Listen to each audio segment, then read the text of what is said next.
네, 안녕하십니까. 예, 오늘은 자가면역이라는 질환에 대해서 조금 설명을 드리려고 이렇게 또 찾아오게 되었습니다. 그래서 제가 이제 여태까지 건강에 대한 많은 부분들을 많이 알려드렸었는데, 사실 골조는 우리 몸에 균형 잡힌 영양을 채워주고, 적절하게 몸을 써주고, 쉬어주고, 그 다음에 긍정적인 사고를 통해서 건강을 채우자. 그쵸? 다른 말로 내 몸의 면역을, 그쵸? 자연 면역을 채우자. 라는 개념으로 많이 설명을 드렸는데, 이거를 보시고 합리적으로 조금 이해가 되신 분들이, 그러면은 자가면역은 뭐냐? 내 몸의 면역을 키우면 결과적으로 그 면역이 나를 다시 공격할 수도 있지 않겠냐? 라는 얘기를 많이 해주셔가지고, 이 자가면역에 대한 원리, 그리고 어떤 부분으로 조금 많이 케어를 해나가면 되는가에 대해서 설명을 드리려고 오늘은 조금 준비를 해왔습니다. 그래서 여태까지 발견된 자가면역의 질환이 약 80여 가지 정도가 된다라는 거, 그 부분은 아마 다들 모르셨을 거예요. 근데 이제 이렇게 얘기 드리면 이제 아실 거예요.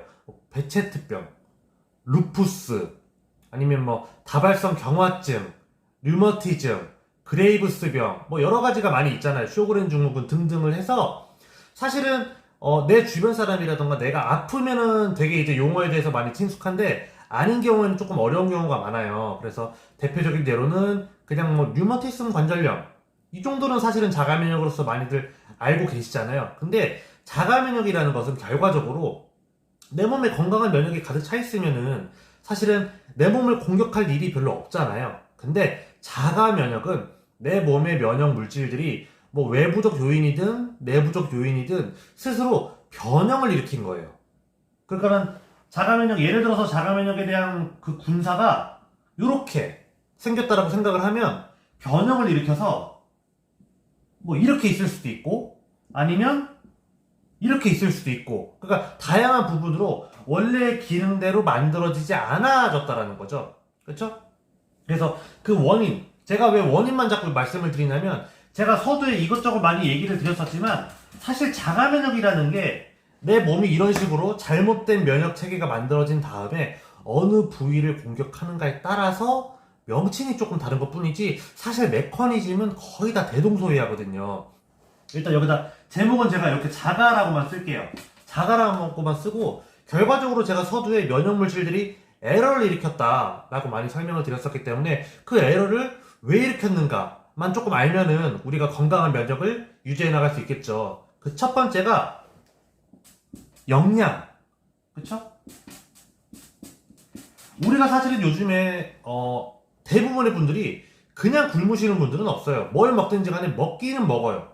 근데 중요한 것은 제가 늘 설명을 드리지만 탄수화물, 단백질, 지방, 비타민, 무기질, 물, 식물 영양소까지 내 몸에 꼭 필요한 것들을 필요한 만큼 넣고 있는가?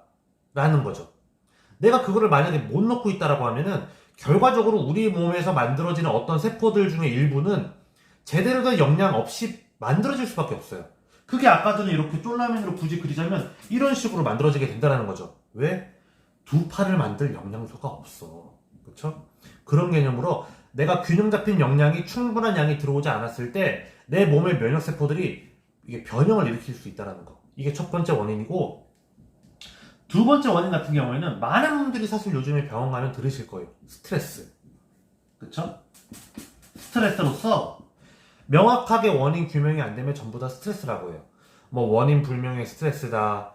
스트레스 같습니다. 혈관이 많이 수축했는데요. 근데 그거 스트레스거든요. 그렇죠? 그렇게 용어만 다르게 얘기할 뿐이지 스트레스인데 사실 스트레스가 하는 역할이 우리 몸의 모든 세포들을 긴장하게 만들어요. 그렇죠? 쉬어야 될 땐 쉬고 일할 땐 일하면서 빡세게 긴장하고 이게 사실 워라밸처럼 균형이 맞는 생활이고 우리 몸에서도 그런데 계속 긴장을 해버리는 거죠. 대표적인 예를 들어서 교통사고 같은 경우를 예로 한번 들어볼게요. 한번 사고가 났으면 사실 당장 뭐 외관에 타박상이라던가 이런 게 없어도 병원에 입원하라 그러죠. 그리고 하루 이틀, 2, 3일 지나면 외상후 스트레스 장애라 그래가지고 막 아프고 열나고 막 경직되고 진하고 오한 들고 막 그러잖아요. 그게 어떻게 보면은 외부적 압력으로서 굉장히 큰 스트레스가 우리 몸에 전신에 확 와버렸기 때문에 그게 한 번에 풀리지 않고 쭉 가다가 며칠, 몇 달, 몇 년 후까지도 그 후폭풍이 유지가 돼버리는 부분이거든요. 근데 그런 부분들이 저는 뭐 교통사고를 예로 들었지만 꼭 교통사고가 아니어도 내가 계속해서 스트레스 과정을 가지고 있는 것만 해도 내 몸은 끊임없이 긴장을 하고 있어요. 그쵸? 함부로 배도 고프지 않고 함부로 졸립지도 않고 언제 어느 때라도 튀어나갈 준비를 해야 된다는 거죠. 그러니까 내 몸은 당장 아프거나 유지 보수가 필요한 부분들에 영양물질을 공급하지 않고 계속 이렇게 쟁여두고 있어요. 지방이라던가 아니면 글리코겐의 형태로. 그쵸? 왜냐면은 언제 쓸지 모르니까. 그게 쌓이면 결과적으로 내 몸에서 영양물질이 부족한 효과가 나게 되기도 하고, 그리고 두 번째로는 내 몸이 너무 경직되어 있고 스트레스가 되어 있으니까 몸이 부서지는 곳이 너무 많다. 그쵸? 영양이 부족해도 자가 면역이 올 수 있고, 내 몸이 유지 보수해야 될 곳이 너무 많아져도 내가 충분한 영양을 먹었다고 해도 그 영양이 부족해지는 거죠. 더 먹어야 된다는 거죠. 그런 것 때문에 원인물을 스트레스 굉장히 많습니다. 그런 부분으로 조금 이렇게 생각을 해주셔도 굉장히 좋을 것 같다는 거. 그리고 세 번째 같은 경우에는 이거는 사실은 저뿐만이 아니고 우리 모든 사람들이 함께 노력을 해야 되는 부분인데, 환경적인 요인들, 환경적 요인. 환경적, 그리고 사실 환경적 요인, 뭐 외부의 독소라던가 유해물질이 들어오게 되면서 이번하고도 사실 같이 연결이 되는데 호르몬적 요인도 있어요. 호르몬 계통의 요인들. 그렇죠. 일단은 환경부터 얘기를 드리면, 사실 최근에 굉장히 대두되고 있는 게 있죠. 수돗물에서 유충이 나온다. 그렇죠? 뉴스에서 굉장히 많이 얘기를 하고 있고, 정수장에서 뭐 계속해서 전수검사를 하고 있다고 하는데, 사실 이미 신뢰를 잃었잖아요. 그렇죠? 그것도 어떻게 보면은 환경이랑 뭐 얼마만큼 연결이 되는지는 모르겠지만 제가 예를 그걸로 들었으니까. 그런데 우리가 어떻게 보면 잘못된 식생활, 잘못된 환경 혹은 관리 부주의 때문에 그런 결과가 나올 수도 있다라는 거죠. 그렇죠? 예시를 이걸로 들었지만 사실 굉장히 많지 않습니까? 우리가 왜 이렇게 편하게 살고 있어요? 여기 위에 지금 불빛 빛나잖아요. 그렇죠? 이거 불빛이 어떻게 빛나요? 우리가 이렇게 하기 위해서 지금 이 순간에도 끊임없이 발전기를 돌리고 있다는 거. 사실 환경적으로 좋지 않은 부분도 있겠죠.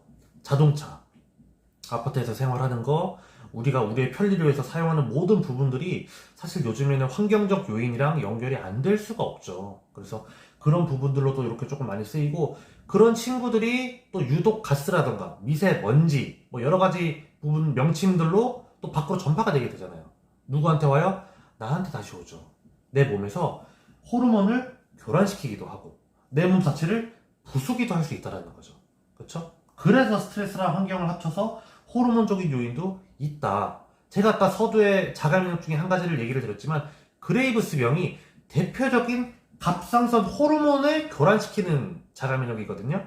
그래서 이 그레이브스병은 갑상선 항진증을 불러일으키는 대표적인 자가면역으로 불리기도 한다라는 거. 그거는 이제 잠깐 이렇게 또 얘기가 나온 건데, 어쨌든 그런 부분이 있기 때문에 저뿐만이 아니고 사실은 모두가, 우리 전 세계 60억, 70억 인구가 함께 사실은 노력을 해 나가야 될 부분이라는 거죠. 이 환경적 요인 같은 경우에는.